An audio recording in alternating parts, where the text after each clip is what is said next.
President Donald Trump is insulting and empowering Europe.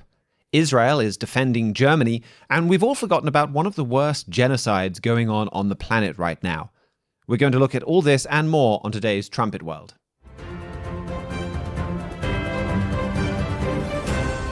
The US's long-awaited national security strategy has been published, and it reveals the Trump White House's vision of America's future in the world.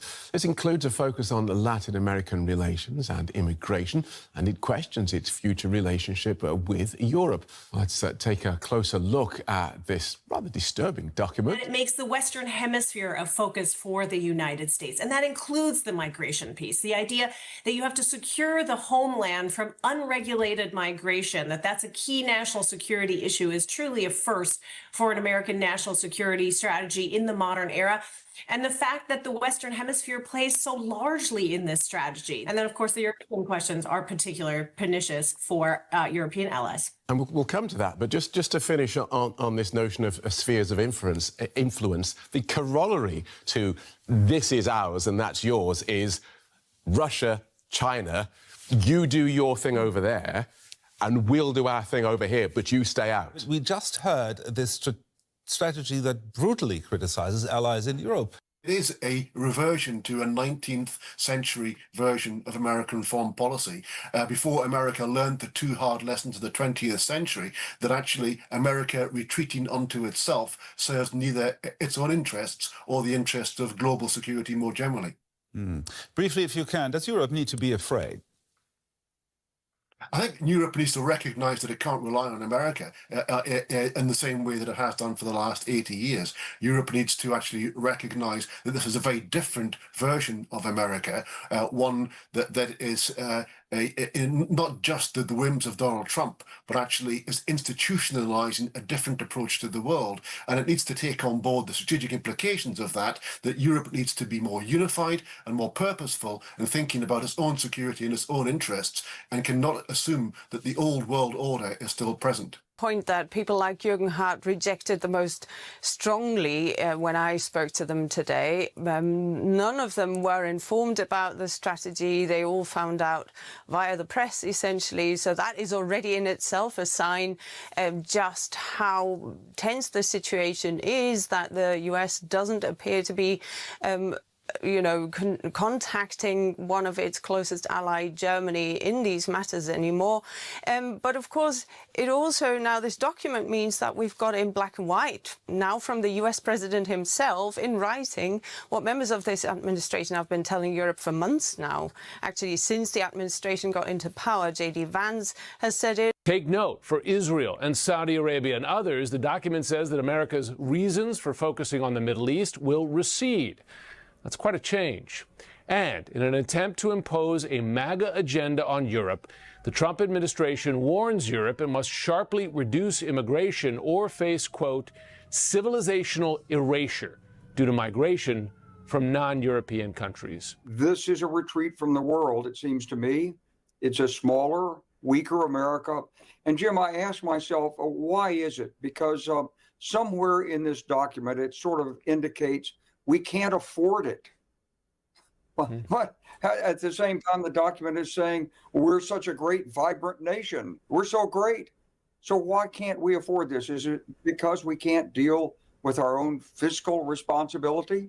I didn't find anything inconsistent with the actions of the administration, but seeing it in black and white and having it unravel like this, it's a big change. It's transformational, and it may pave the way.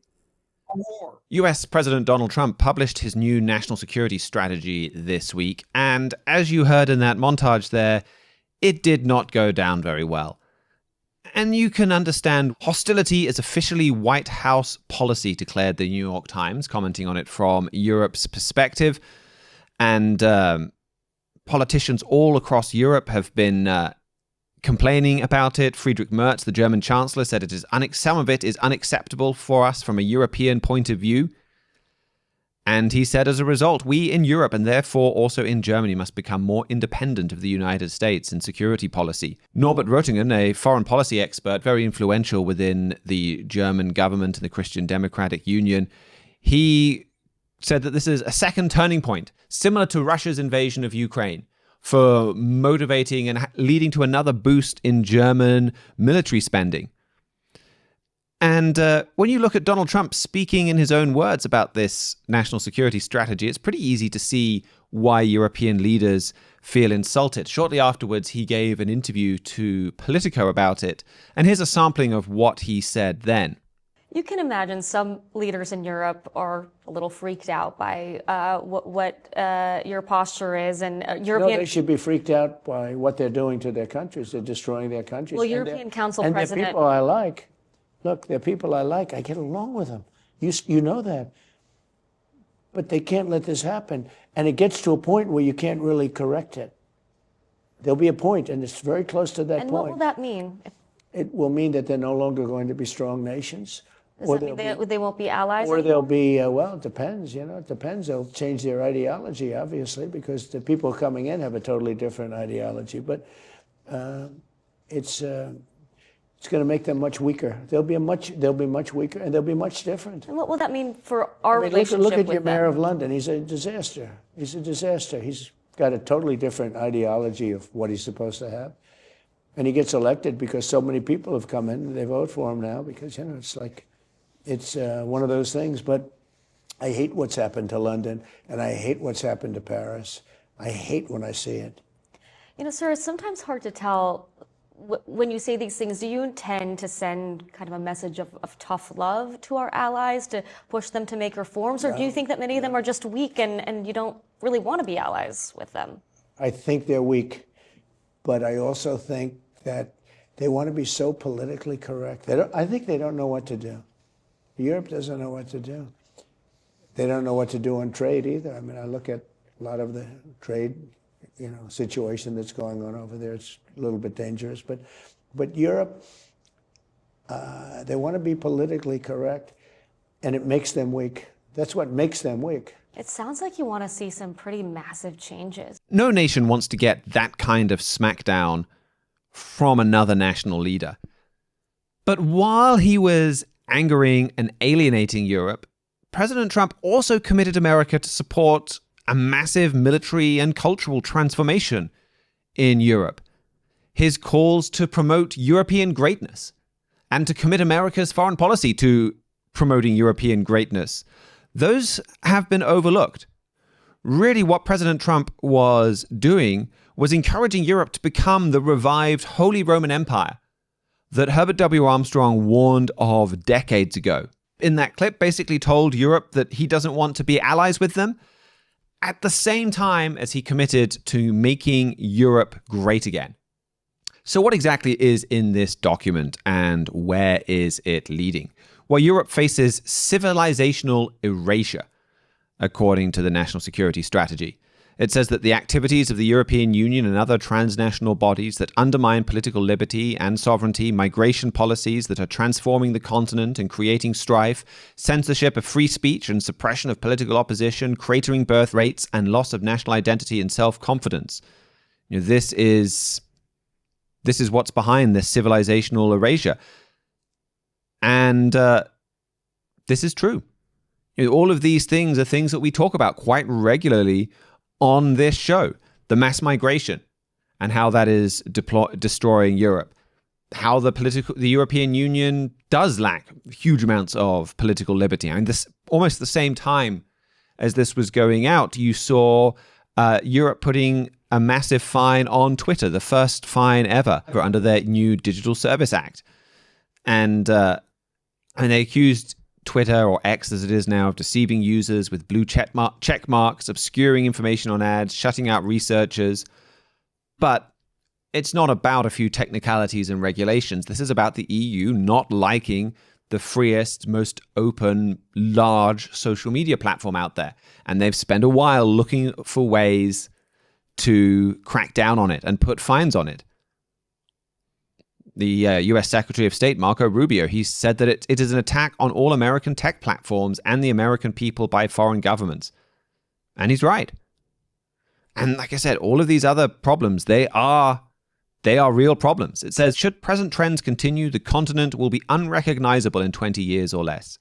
As such, it is far from obvious whether certain European countries will have economies and militaries strong enough to remain reliable allies. So Europe is attacking America, as Marco Rubio said. It's turning against American values. It's rapidly declining. But the response of the national security strategy here is to persuade it to rearm. It says we want to work with aligned countries and want to restore their former greatness. It said that America should prioritize enabling Europe to stand on its own feet, including by taking primary responsibility for its own defense. And there have been other bits of communication alongside this national security strategy. One was the leaking of a supposedly much longer security strategy, talking about Donald Trump's desire to empower certain culturally right-wing parties and groups like the Alternative for Deutschland. Another was Pentagon officials talking to European officials over the weekend, saying that they want Europe to take over most of NATO's conventional defense capabilities by 2027. German defense spending has doubled since 2015. It's on course to double again by 2029. But this is a whole nother level of military power that President Trump is pushing Germany, really as Europe's largest military power by a long way now, to take on. The strategy document says the days of the United States propping up the entire world order like Atlas are over.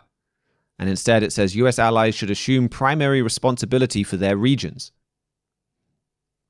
Now, this document puts a lot of focus on Latin America and the Monroe Doctrine, something America does need to focus on.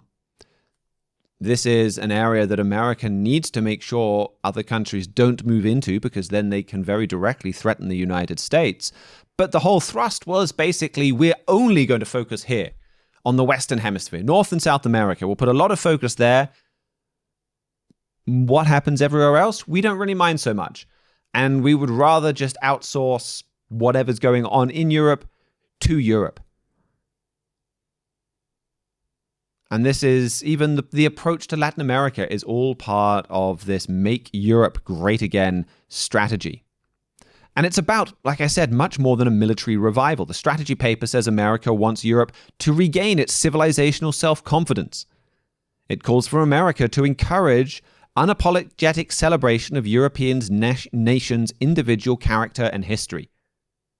It says America encourages its political allies in Europe to promote this revival of spirit, and the growing influence of patriotic European parties indeed gives cause for great optimism.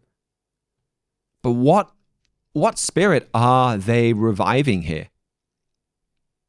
And I mentioned, though, that longer leaked strategy that talked about working with parties like the Alternative for Deutschland and a lot of these non-mainstream European parties. J.D. Vance, Marco Rubio, the former US ambassador to Germany, Rick Grenell, Elon Musk, they've all openly campaigned for the Alternative for Deutschland. And the AfD also wants an unapologetic celebration of German history. In 2017, their then leader, Alexander Gauland, said, if the French are rightly proud of their empire and the Britons of Nelson and Churchill, we have the right to be proud of the achievements of the German soldiers in 2 world wars. Yeah, we need to celebrate our history. He said the nation needs a 180-degree reversal on our politics of remembrance. And all around, he was saying this, there was a big crowd shouting, Deutschland, Deutschland. Historical guilt should no longer determine the way we act, said the AfD's current leader, or one of their 2 current leaders.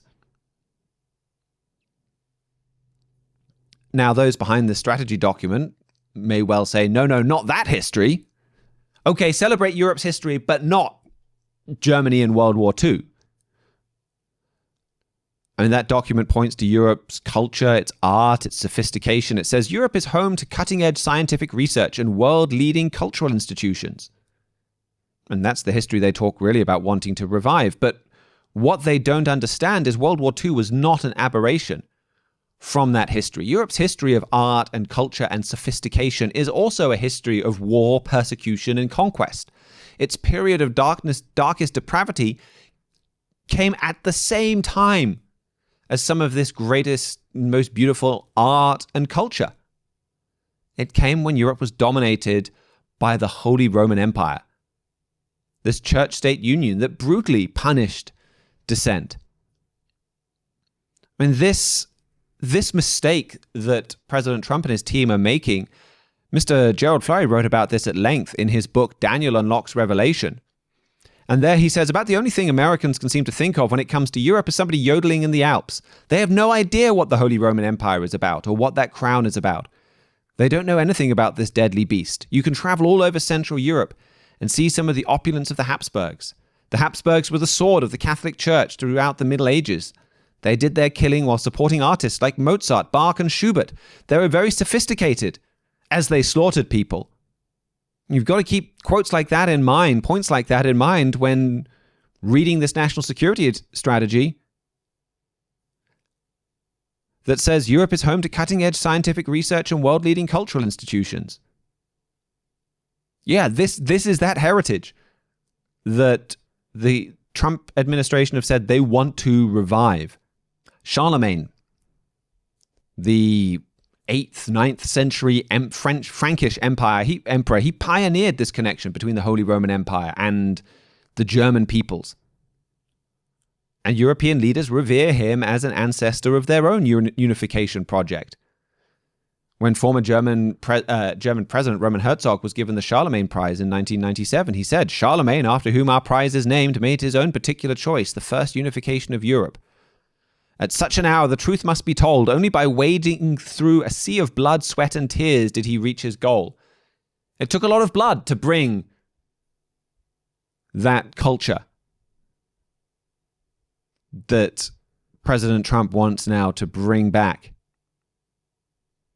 Now, Hitler was inspired by Charlemagne, by the crown jewels of Charlemagne, the crown jewels of the Holy Roman Empire. In Mein Kampf, he wrote, "The imperial crown jewels kept in Vienna, reminders of the old realm's splendor, still seem to exercise a magic spell, a pledge of eternal communion."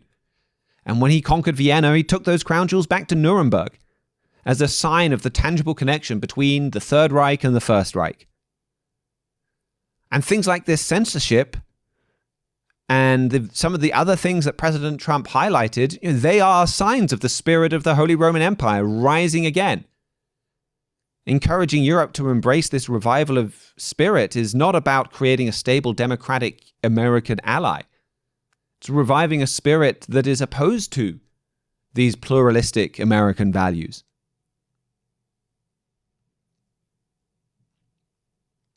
And really, with what's happening with the national security strategy, Europe has pretty much no choice but to do what Donald Trump wants. He's really pushing them hard in that direction. This is what George Friedman had to say about it in a podcast that he gave shortly afterwards. Europe is a group of small, weak countries with fragmented economies, with bad memories of each other, deep distrust.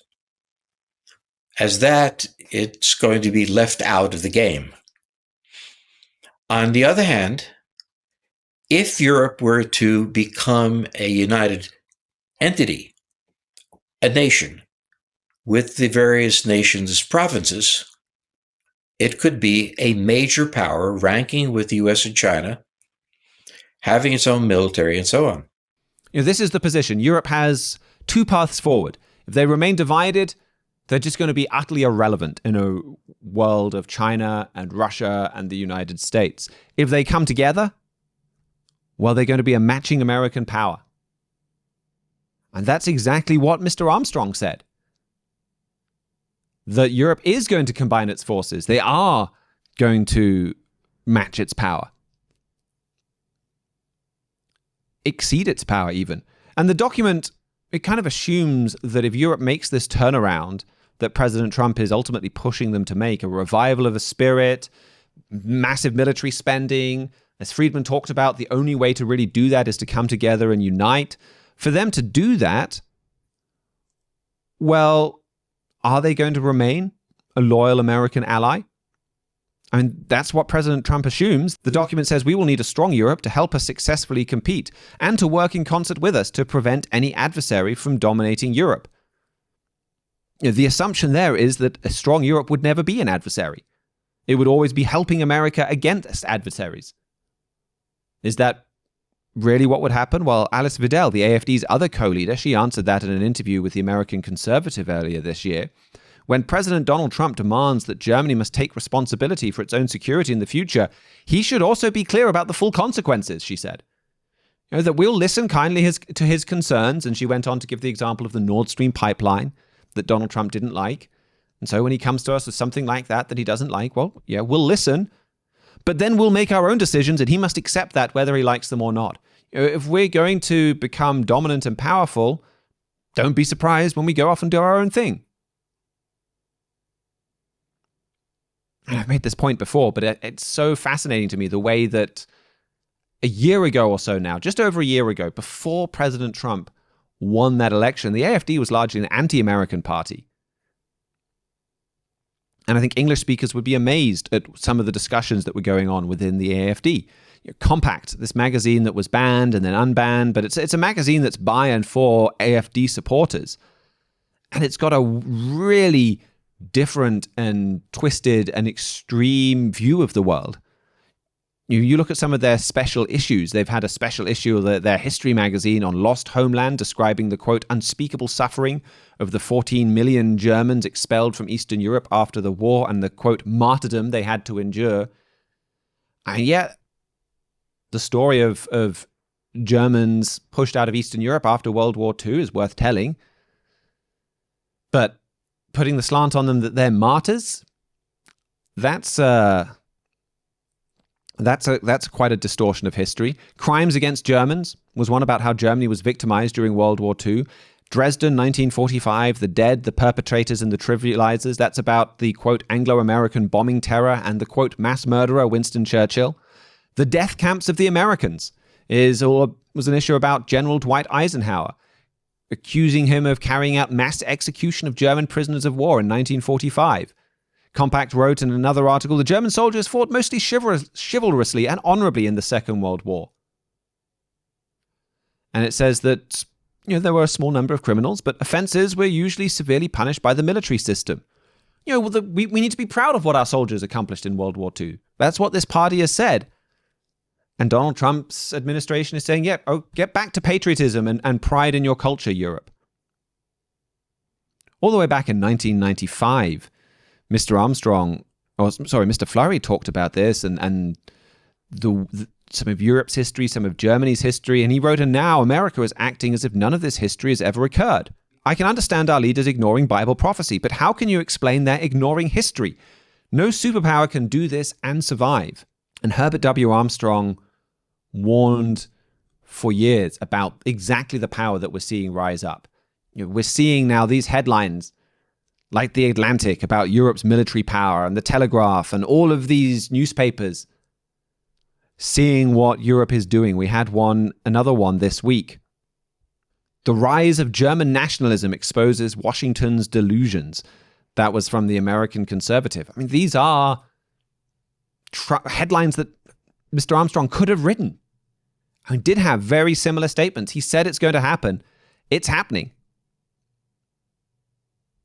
He said Europeans want their own military power. They know a political union of Europe would produce a third major world power as strong as the United States or the USSR, possibly stronger. But he also talked about the way that America and Britain were helping to build this power.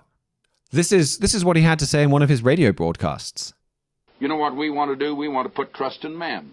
We want to rely on men. What are we doing in our nation now? Well, we're trying to rely on Germany and Japan. We're hoping that they're going to be allies, and we're hoping we'll be able to control them while we begin building up a Frankenstein, and you're going to be in fright and terror of it pretty soon. If you don't know God, that's your only protection, my friends, and you'd better heed it while you may. He saves you from the fowler's snare and from the deadly pit. He protects you from his pinions and hides you underneath his wings. You need not fear the terrors of the night, nor arrows flying by day, nor need you fear hydrogen bombs. But you need not fear the terrors of the night, nor arrows flying by the day. Well, it's speaking in terms of the kind of weapons they had when this was written way back there several centuries before Christ. But let's say you don't need to fear the fallout of atomic energy and all that sort of thing today. You don't need to fear anything that's coming if you really know God. But not very many of you do, my friends. A lot of you have been kidding yourselves. You think you know God. You're taking a lot for granted. Let him that thinketh he standeth take heed, lest he fall. So says your Bible, and God is the author of that Bible. Just a very powerful, classic Mr. Armstrong clip, combining that prophetic warning along with the emphasis on looking at ourselves, making sure that we're responding to this warning. And he showed in his book, The United States and Britain in Prophecy, and proved from the Bible. I mean, this is really all about God and the Bible, not Herbert W. Armstrong. But he was writing in that book, The United States and Britain in Prophecy. He showed how Britain and America are the modern descendants of ancient Israel. And there's so many prophecies in the Bible that warn about Israel, Britain, America, the Jews in the Middle East, and others trusting in lovers, foreign allies, instead of trusting in God. Even as we heard a bit about in that clip from Mr. Armstrong. And God says that those allies, those lovers are going to turn against you. And now that's exactly what Britain and America are doing. America does have all of these massive expenses. America has carried a huge burden of holding up world peace. And you can understand why American taxpayers are fed up of carrying that burden, largely unthanked and unsupported by everyone else. And so, we'll just focus on our Western Hemisphere and we'll hope Europe takes care of things, but it's not really our problem. And we'll just go home now. But that's putting the trust in this European power that Donald Trump wants to raise up instead of trusting in God. And really, the only national security document that America needs would declare God as America's protector and sure defense. It would urge the nation to humble repentance and obedience to God's law to secure that protection. And yeah, I know that document would produce even more howls of outrage and screams of criticism than this one has, because we are very, very far away from that. To a lot of people, to a lot of even Christians, a document like that would be utterly preposterous. And that's why God is raising up this power in Europe. A lot has to change before we would countenance anything like that. But that's the lesson we have to learn. That's the lesson Mr. Armstrong talks about in our free book, The United States and Britain in Prophecy. And that's, if you want to know more about this, if you want to know more about what the Bible prophecy says for the world and world events, I'd really encourage you to order that book. We'll send it to you for free. You can read it online for free. And it shows what God is doing in the world. It shows why God is doing it. And you can get that on our website, thetrumpet.com. But there's one more important story I wanted to talk about briefly, and an important part really of this same story, where George Friedman, when he was talking about, Donald Trump here, he's really forcing Europe to unite and to come together, he also expressed a lot of skepticism as to whether Europe could come together, completely understandably so. He points out that you have had centuries of history of European nations fighting each other. And they've had decades of trying to come together in the European Union, where lots of different leaders have wanted to have a United States of Europe, and they've not managed to do it. And so he said, Europe, really, they've got two paths forward. One is they go their separate way and they just become increasingly irrelevant in the modern world. And two is they unify and they become this massive power. And he says, well, both are possible, but I tend to think they're going to go their own separate ways and be a bit irrelevant because they haven't managed to come together. And Mr. Armstrong talked about this too. And he talked about the way all of these leaders will talk and they can't get together by themselves. They keep failing. And he said, yeah, that's going to keep happening until the Vatican gets involved. The Catholic Church gets involved. That is the only force that can provide the common glue, the common heritage to bring all of Europe together. And in that context, he talked about the Catholic Church gathering in its Protestant daughters and gathering in its Orthodox daughters. You're having this unification, and that giving the Catholic Church extra clout and power to then say, we'll help unify all of Europe as well. And right now we're seeing the Pope going to Nicaea, like we've talked about on previous shows, and talking about unification and drawing closer to the Orthodox communion. So also this week, the Pope met with representatives from the European Conservative and Reformist group. This is the group that many European right-wing parties sit in when they sit in the European Parliament. And in some ways, his call was pretty similar to Donald Trump.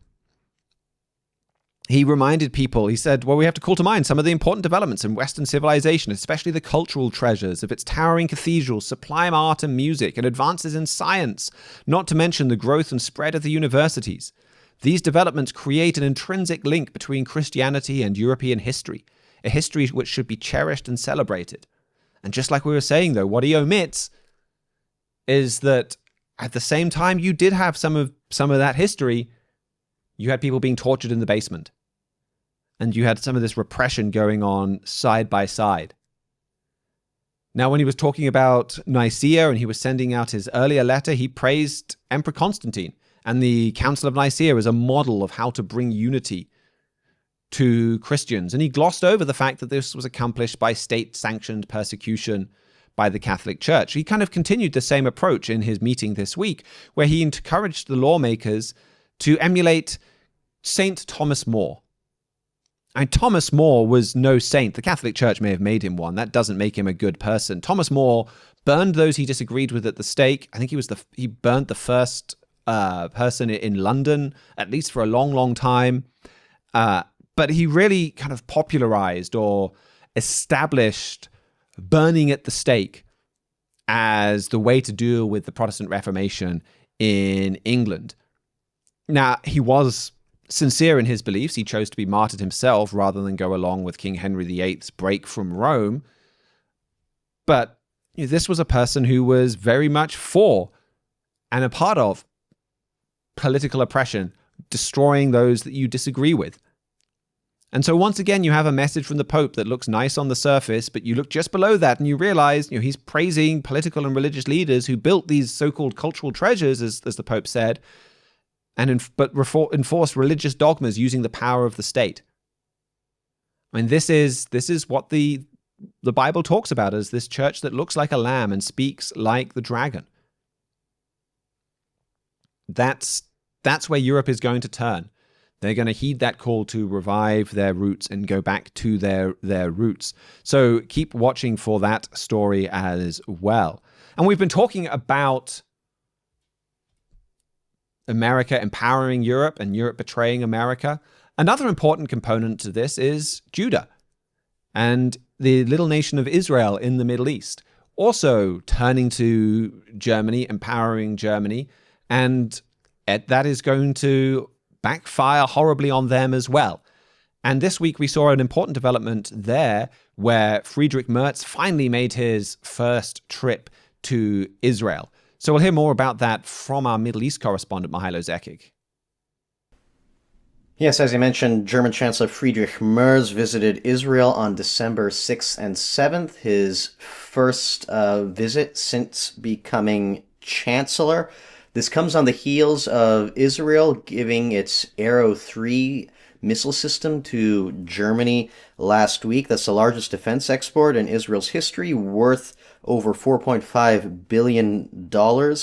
It's Israel's primary defense against intercontinental ballistic missile type attacks. They use them against the Houthis, which was the first missile intercepted in space, if I remember correctly, in history.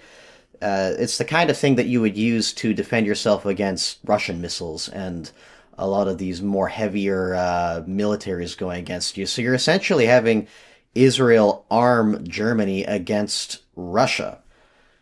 And again, this is the context of Merz's visit. No other country has a similar umbrella like this. This is the first time Israel's given a system to a country like Germany. And then on December 7th, he had a press conference with Israeli Prime Minister Benjamin Netanyahu where they touched up on this new deal and what it means for Israeli-German relations. These and other statements are very important because they reflect a deeper commitment which expresses the intertwined destinies of Israel and Germany. We went through the greatest tragedy that any people suffered on German soil and committed by Germans. And the generations that followed the Holocaust were understood that there was a special moral commitment to enable the Jewish state, the Jewish people, to recover from this horror. And Germany was committed and remains committed to Israel's security in many important ways.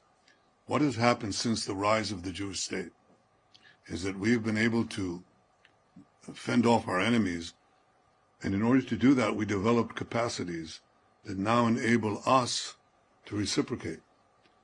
Not only does Germany work in the defense of Israel, but Israel, the Jewish state, 80 years after the Holocaust, works for the defense of Germany. Mr. Netanyahu was not the only Israeli politician to express this kind of amazement. Ron Prosser, Israel's ambassador to Germany, had similar comments about this, and so did other people in Israel's establishment. You could see that they're really, I don't want to say stunned, but they're still taken aback by this moment where the Holocaust is still within living memory, and now Israel is providing Germany with the ability to defend itself against those adversaries that you were mentioning earlier. That wasn't the only thing they discussed. Merz took the time to talk about how Germany supports a Palestinian state. Netanyahu rebuffed him mildly in his comments, but at the same time, his rebuttal was, we were allowed to disagree. That's what friends do. We can have hard conversations with each other. That still means we're friends. You don't see him saying that to the French or the British or any of these other countries that are going out of their way to support a two-state solution. From him or from anybody else in Israel. Instead, when Germany says that we still support a two-state solution, we want something done with the Palestinians, Netanyahu says, I could disagree with you about that, but I still consider you a close associate. I'm still going to keep you close. Yeah, and this Arrow missile system, I mean, it's easy to get kind of caught up because we're always seeing headlines about, well, this country agreed to buy this missile or this system or this thing from this other country. And for me, I'd let that kind of get a bit buried in all of the noise around there. But this is a very, very significant part of Germany's defense. I mean, like you were saying, this is kind of the only thing that Germany has that could shoot down an incoming Russian intercontinental ballistic missile. I mean, I think the Arrow 3 would be insufficient to defend against a full-on Russian assault like that. But that gives you a sense of this is a very significant relationship between the two, even more so than just, hey, we're selling some bullets or some shells to Germany. Very much. As I mentioned earlier, this has already been tested.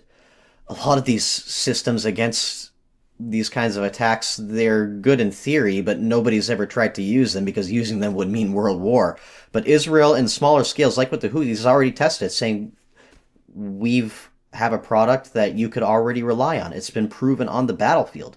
And again, this is for basically nuclear war preparation. You have basically Israel and Germany making deals with themselves with nuclear war in mind, and with the idea that those two are going to be allies with each other, using the same systems, the same integrated components, if that were to happen.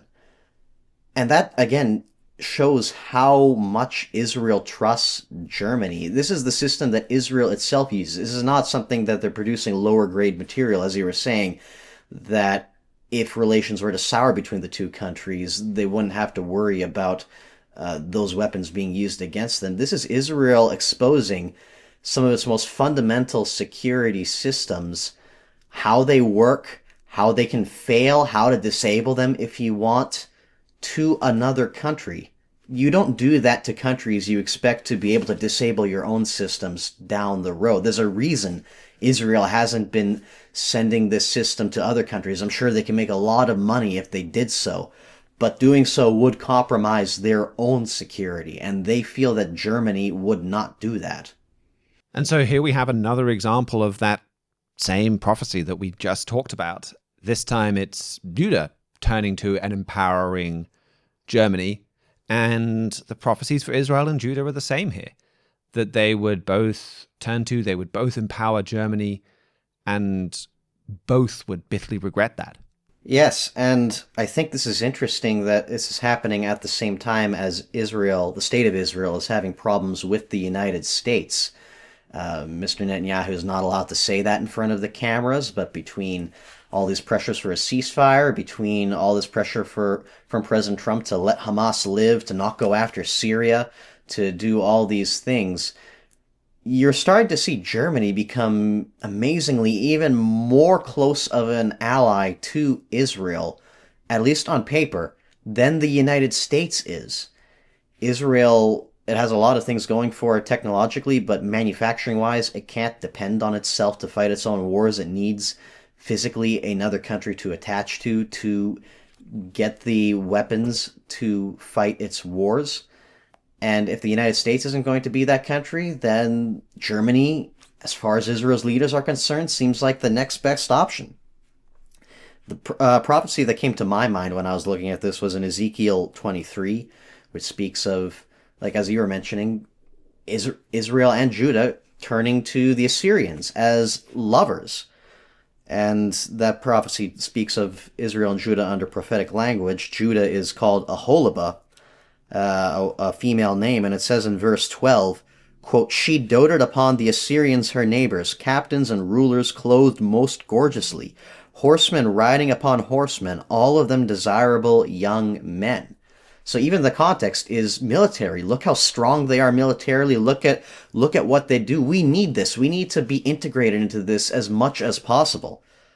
And as you mentioned, and as the prophecy in that chapter brings out, well, God wants to be the one that Israel and Judah trust in. God anciently was married to them. That's what the Old Covenant was about. He referred to that several times throughout the Old Testament passages. And even though the relationship isn't the same today, God still has a history with these people. God still wants to have a history with these people. And Israel, the state of Israel in this case, is trusting in these foreign nations and these foreign military powers the way God would expect her to trust to her husband. So an adulterous affair is an apt example, and God prophesies that this is not going to end well. Verse 22 of Ezekiel 23 says, "Therefore, O Aholibah, thus says the Lord God, behold, I will raise up your lovers against them, from whom your mind is alienated, and I will bring them against you on every side." So you mentioned how the law of history should get us to reconsider, wait a minute, what's going on here? Israel is, while the Holocaust is still within living memory, trusting the country that perpetrated the Holocaust. That's obviously important, but the main factor here is that God is letting all this happen. In Revelation 17, a companion passage, God says that he puts it in their minds, in this beast power's mind, to fulfill his will. This is not just putting the chess pieces together on a geopolitical board, figuring out what everybody's likely to do, what everybody wants to do. God is letting all these events happen for a purpose and as a response to his people's sins. Now, if people would like to learn more about the context of this Arrow 3 deal and Merz's visit, etc., our Germany correspondent Josue Michels wrote an article this week called "Israel Arms Germany" that was on the Trumpet website that they could learn more about it that way. Well, thank you very much for that, Mihailo. Shifting gears now away from Europe, we got a bit of a reminder this week about a critical story that has been around now for quite a few years, but has drifted off a lot of people's radar. To get an update on that, we'll turn to our Asia correspondent, Jeremiah Jacques. Yes, that's right, Mr. Palmer. The big story that I wanted to discuss is that the Uyghur people of northwestern China are still suffering horrendously at the hand of the Chinese Communist Party, even though the world has, as you said, basically stopped talking about this. So the Uyghurs, they are a Turkic-speaking people living in Xinjiang. That's a part of the world that the Uyghurs would like to be their own country, but that the Chinese colonized some years ago.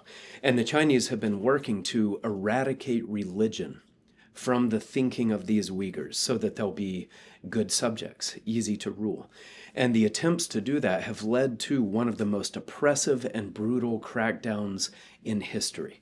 The Chinese have had maybe as many as 3 million of the Uyghurs in concentration camps, And in these camps, they are beaten and starved and forcibly medicated and just subjected to all kinds of cruelty and abuse in an effort to turn them into people who worship only the Chinese state and who don't let religion influence them very much.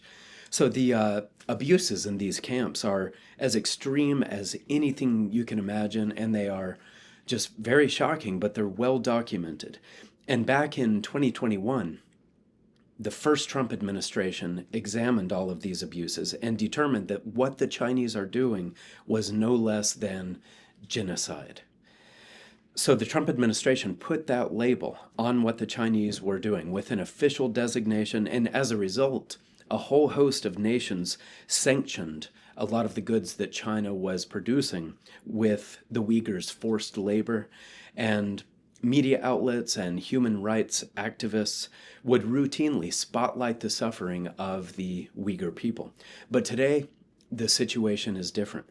The Chinese government's genocide of the Uyghurs is now very seldom discussed. There was an analysis published a few days ago by G0 Media, and it found that only 0.03% of English language news articles are now about the Uyghurs, so just a tiny fraction.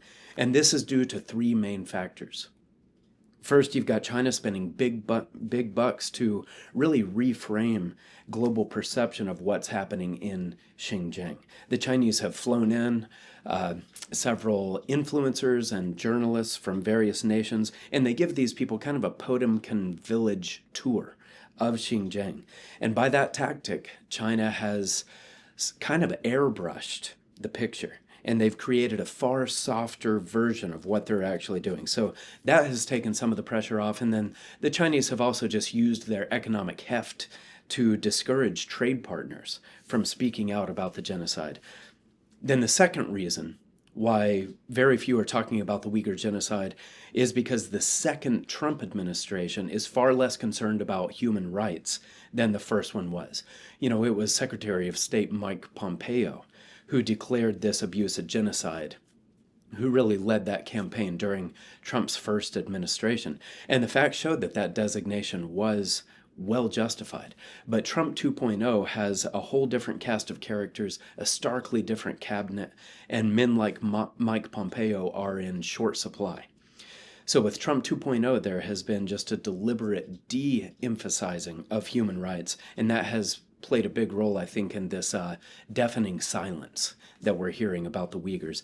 And then the last factor is just that there is a finite supply of atrocity attention in the world. You know, there are only so many things that people can be outraged by at a given time.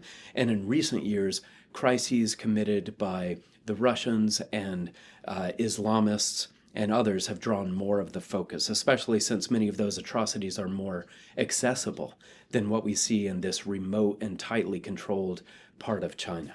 So this has all added up to erase, you know, what we've been seeing in the headlines or what we had previously been seeing.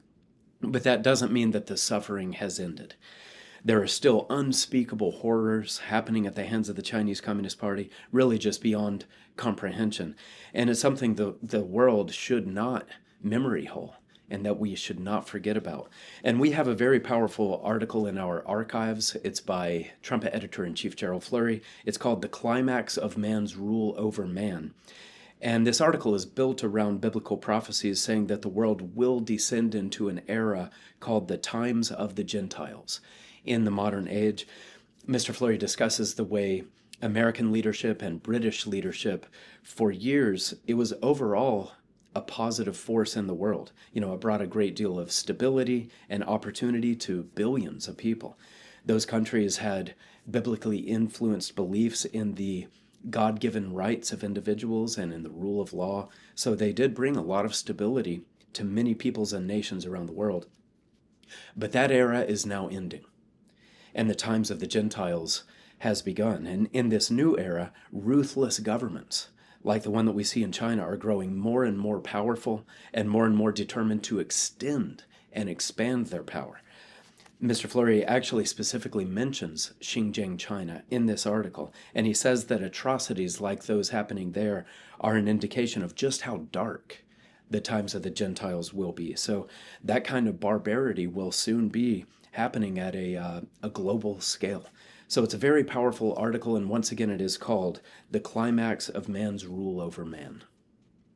Great. Thank you very much for that report, Jeremiah. Just before we move on, I'm curious, do you think things, as, say, the Xinjiang crackdown has become higher and higher tech and moved more into surveillance and maybe been less brute force, are there fewer people in concentration camps now? Is it less brutal now, but maybe more kind of sophisticated and dystopian?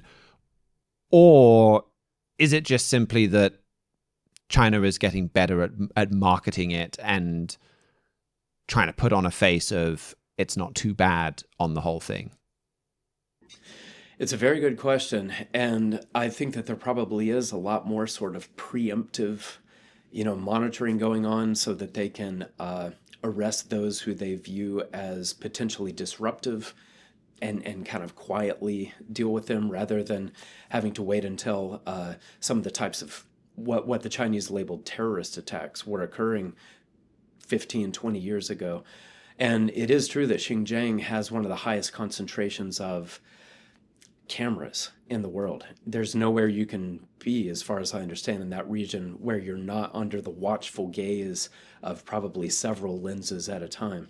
So I think that's a fair point, that some of this might be almost preemptive deterrence away from some of the radicalism among the Uyghurs that apparently there was several years ago. And maybe it is a changing dynamic in light of that technology. But because the Chinese keep it so tightly, sealed off and so well controlled, it's difficult to know with certainty what exactly the situation is there at a given time. Well, thank you for making sure that we're still keeping track of that critical story. What else did you have for us from Asia this week? Yes, first up, a quick story. China has published a new policy paper outlining its plans to enhance cooperation in more than 40 areas with a range of Latin American countries. So the Chinese, they'll be spending more to develop these Latin American and Caribbean nations and to work more closely with them. And this will translate into more Chinese influence over these countries, many of which sit astride some of the most important trade routes for United States shipping. So, China is strengthening ties to Latin American and Caribbean nations. It's a trend that's been underway for years now, but it is accelerating. And it's leading to a time when China will be able to take all of the influence that they're building in this critical region, and they and their partners will be able to use it against the United States in some significant ways. And then the last story that I wanted to mention is about Thailand and Cambodia. These two nations had quite a significant border clash back in July, but President Trump and others were able to broker a peace deal between them. So the hostilities mostly ended at that time, but that peace deal, it never really addressed the root causes of their dispute. And now, a few months on, this conflict seems to have exploded again. There were new clashes this week with reports of small arms being used and artillery and even airstrikes and heavy weapons exchanges as well. So hundreds of thousands of civilians have been displaced, and it looks like the efforts to broker a peace deal there are proving even more elusive this time around. So it's yet another hotspot that seems to evade quick solution, and it'll be an important place for us to keep on watching in the days ahead.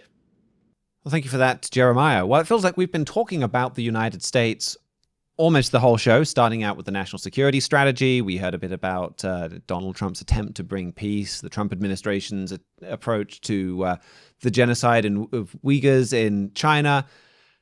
Now, though, we'll go to Andrew Miller and we'll get directly into the Anglo-America section. What is the big news that we haven't already covered so far, Mr. Miller?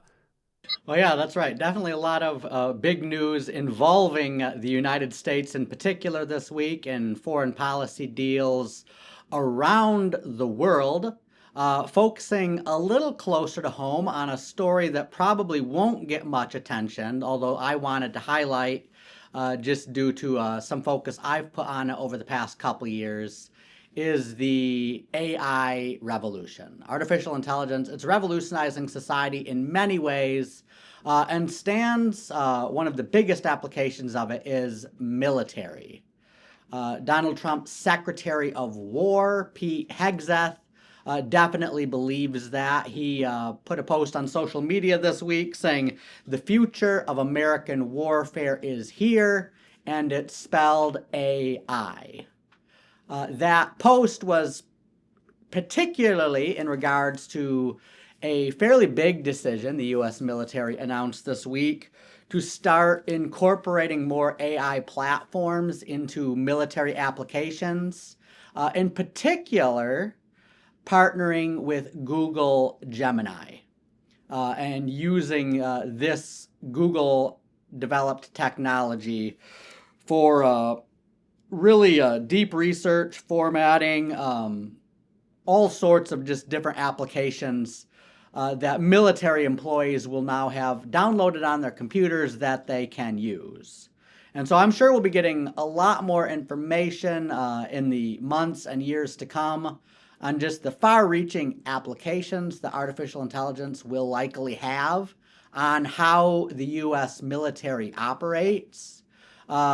One thing, though, that when I read this Axios headline, the Axios headline is U.S. military to use Google Gemini and new AI platforms, my initial response was one of concern, because for the past couple years, especially as I've been writing about the Twitter files that Elon Musk has put out, and different attempts by Joe Biden and Barack Obama's FBI to influence the results of elections here in America, Google has popped up repeatedly as the bad guy.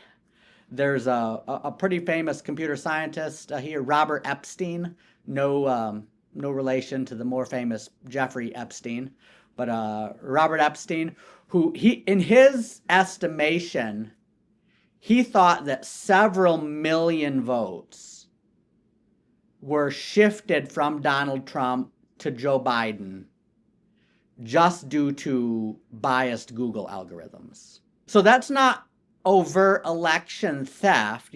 That's not stealing votes. That's saying that people who would otherwise have not voted for Joe Biden did vote for him, because when they've got political questions and they go to Google and they type something into the chat bar, the algorithm was specifically designed to promote liberalism and suppress conservatism. I wrote an article a couple years back titled "The Biggest Threat to American Democracy," which was actually about just the manipulation of the online world. And there's I'll see if I've got this quote here. Yeah, I brought the article with me. There's one quote. Zachary Vorez was a Google employee who did the closest thing we've had to the Twitter files for Google. Elon Musk is not rich enough to buy Google, so we haven't gotten a deep enough look into Google as we had Twitter. But he did release 950 pages of proprietary Google papers on the shadow banning. And when he was trying to explain his decision, he said, "The reason I collected these documents was because I saw something dark and nefarious going on with the company, that I realized they were not only going to tamper with elections, but use that tampering with elections to essentially overthrow the United States." And what he means by overthrow the United States is make it so that America is no longer a constitutional republic ruled by the people, but there's kind of like this technocracy ruled by big tech companies who control what you see and hear. And so Google has never actually been held account for that action. Project Veritas has gotten a couple high-ranking Google employees on film basically admitting that they were trying to keep Donald Trump out of office. But you're seeing that just like the character of the company, that if this is the type of things they're doing with their machine learning technology, and now the military, U.S. military, which doesn't actually have an AI algorithm of its own, so it's outsourcing this important aspect of national defense to Google, is a strategic threat to the United States. And another article I was going to point people's attention to was one written by our editor-in-chief, Mr. Gerald Fleury, back just last year, March 2024. It's titled "The Unknown Future of Artificial Intelligence." And in the introduction to that chapter, he said, there are few things in the world as dark or hard to understand as the technologies involved in artificial intelligence. But Daniel 8 prophesies an end-time leader who will understand dark sentences. I believe God is now revealing what these dark sentences are about. Manipulating artificial intelligence is a powerful way to manipulate the minds of the masses. It also opens new possibilities in advanced warfare. Whoever understands this technology has a significant advantage in the world. And I think that is why Secretary of War Pete Hegseth is trying to incorporate more Google Gemini into U.S. defense applications. Because like Mr. Fleury said, these applications do give you a significant advantage in warfare, a significant advantage in the world. But the company developing them was recently exposed for trying to overturn the last couple presidential elections by making sure that people never found out about the Hunter Biden laptop. You put it into Google, it's not on your first page search results, or wasn't at the time. So even though it gives you a significant advantage, it also poses a significant threat. And then he's pointing here too to this verse in Daniel that says dark sentences. And that Hebrew word for dark sentences, it actually just means riddles or ciphers, something that's dark or obscure to understand. And then Mr. Fleury pointing to a prophesied leader to come, a European leader, prophesied in Daniel 8, who's just really good at understanding these type of dark sentences. And so now we're getting into a little bit of speculation since this is a new technology, but you have a European leader who understands dark sentences. According to Mr. Fleury's article here, that is a strong indication that he's going to be very proficient with artificial intelligence. Now the U.S. military is combining technologies with Google, a company that has historically not been very pro-democratic in its way to manipulate the minds of the masses. And it does give you a strategic vulnerability to the United States. And in other articles, Mr. Fleury has likened over-reliance on technology as the U.S. military's Achilles heel, the best way to bring it down. And now, and he wrote that back in 1994, just when we were starting to just implement more computers into our defense technology. Artificial intelligence was something that was still just in the science fiction books.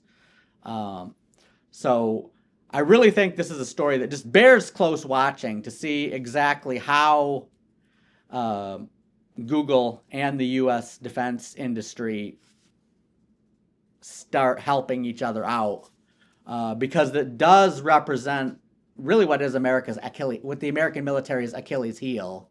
And there's definitely some Bible prophecies about a European leader who understands dark sentences, likely including artificial intelligence algorithms, that could enable him to exploit that Achilles heel to its fullest potential. Well, it really does end up tying into a lot of what we were talking about earlier in the show. It's also, I think, an appropriate subject to be talking about as time has made AI the person of the year, or rather the architects of AI as the time person of the year. So certainly something that's been having a more and more dramatic impact, even just in terms of high RAM prices and hard drive prices and flash storage going up ridiculously in price. But there's much more deeper impacts that it's having on society, on the military now, that even are not immediately obvious. So thank you for bringing that to us, Andrew. Any other stories from the Anglo-America region? Yeah, I'll do a few other ones. One story that is that if you're one of the many Americans who's kind of upset about the high price of housing at the moment, we have a new report released from data from the Department of Housing and Urban Development, conclusively showing that the millions of illegal immigrants that Joe Biden let into America have indeed driven housing prices up, especially for the lowest income Americans. These millions of illegal immigrants coming here with no place to stay have needed to look for apartments or rentals or houses. And since they didn't have much money, they had to look for the cheapest apartment and rentals and houses, and just basic supply and demand. If the demand for low-income housing goes up, the supply of low-income housing goes down, and the price of low-income housing goes up. This new report actually estimates that, let me get the exact statistic here, there are fewer than 60 affordable housing units available per 100,000 Americans considered low income. No, per 100 Americans. So for all the Americans considered low income, for every 100 Americans in the low income bracket, there's 60 houses they could afford, which means that the first 60 of them get those units, and then the other 40 of them are just really in a tight spot as they're forced to get a roommate or look for a housing unit that's really outside of their budget. And this is this one highlight of just kind of like what an economic curse on Americans it would be, is just letting in 10 million unvetted immigrants. Another story, again related to Latin America, is the standoff between President Donald Trump and Venezuelan dictator Nicolas Maduro is heating up, with the U.S. seizing a huge Venezuelan oil tanker bound for Cuba this week. The Venezuelans, oil's the most important aspect of their economy. It represents 90% of their exports and 25% of their total gross domestic product. Right now, in an effort to bring about regime change in Venezuela and get the dictator Nicolas Maduro out of office, Donald Trump has put strict sanctions on Venezuela in an attempt to use economic pressure to try to get Maduro to resign and flee the country. Venezuela is trying to circumvent these sanctions by sending oil to their close communist ally in Cuba and then having the Cubans sell it on the black market for them. So the United States seizing this oil tanker is basically the new sign that Donald Trump's cracking down on that black market activity, trying to cut off their one lifeline to Cuba until the economic pressure gets great enough that they can get Nicolas Maduro out of office and someone who's more friendly to the West into office. And then the last story here, I guess kind of a sad one, ending on a bad note, is that an Only Guide report that covers the first 11 months of the year found that American citizens are spending $2.6 billion on the site's OnlyFans each year. This new report reveals that America is its biggest customer. I think it found specifically that Atlanta, Georgia was the city with the biggest OnlyFans users. So here you got a British company that's being used by Americans more than anyone else, really promoting pornography and family breakdown. That's one of the primary sins and curses that's prompting God to punish America by letting a president like Joe Biden open up the border and drive up the housing prices, and a leader in Europe who understands dark sentences to come in and exploit the military's Achilles heel. So all of these political curses we've been talking about for the rest of this program, really getting back to God's correction for the sins of America, of which the OnlyFans app is one of the primary examples of.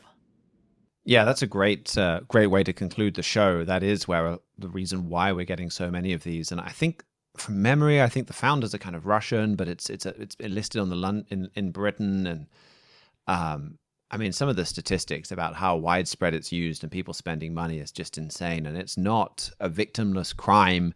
I mean, it's not a crime at all, I guess, sadly, but this destroys families. And a lot of this, it destroys families before they even start in destroying the character of young men, and such widespread damage from this. And that's why we're getting these other curses. And once again, I'll just mention our free book, The United States and Britain in Prophecy, that explains what God is doing about this. And yes, the punishment that's coming on Britain and America as nations that had a relationship with God in the past and are now leading the world into sin. But then the redemption that's coming for Britain and America and the world, the education, the teaching about God's law and God's way of life that leads to happiness and joy, and the prosperity that's coming for the whole world as well. So that book is a great place to go to begin to understand Bible prophecy, and you can read that for free on our website, thetrumpet.com. Well, thank you so much, Andrew, and for everyone else that's been involved in the show. Thank you to Matthew Friesen, George Haddad, and Jacob Hessong for engineering and production. If you want to get in touch with us, please do send us an email, trumpetworld@thetrumpet.com. We'd be very happy to hear from you. We will be back with our regular shows next week. Until then, keep watching your world.